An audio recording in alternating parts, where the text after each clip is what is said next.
Some people saw this here in southern Arizona.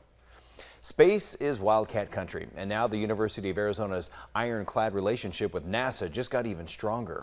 A new agreement with the Johnson Space Center will allow students and staff to be closely involved in human spaceflight missions. 13 News reporter Ashley Bowerman has more on the historic partnership and its impact on the university. From landing a man on the moon to assembling the International Space Station, NASA's Johnson Space Center serves as the iconic beginning to some of the greatest moments in American history. The Johnson Space Center in Houston, Texas is the hub for human space travel. And now the University of Arizona will have even more access to their research and technology. Surveyors reported in excellent condition. All signals look good. A new Space Act agreement between the U of A and NASA will allow students and faculty to be closely engaged in human spaceflight expeditions. We've run many missions for NASA from the university. We've contributed sensors and other technologies for many more.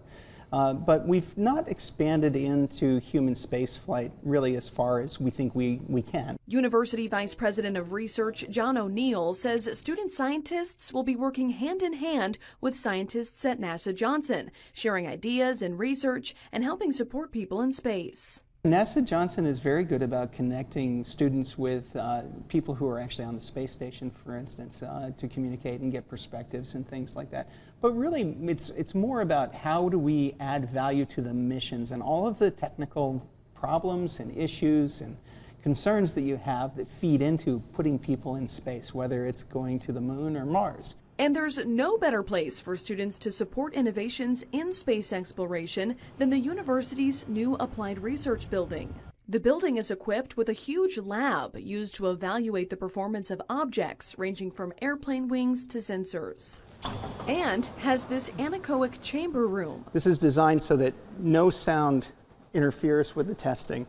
Here they can test antennas and look for stray radio frequency emissions. They also have a 30-foot-long thermal vacuum chamber, which simulates environmental conditions in space. We certainly hope to support some of the Artemis work that's coming down the line, and they've already designed new spacesuits for the Artemis mission. The thermovac chamber that we have can simulate the conditions in space, and so testing out systems like spacesuits can be done right here on site. We have the largest facility for that type of work to be done anywhere in a university in America. Students will be able to participate in unique mentorships and internships with NASA Johnson and have opportunities to conceive research projects as undergraduates. But more importantly, it will inform their life choices, whether it's to be an astronaut, whether it's to become a bench scientist, whether it's to become a leader of some other form.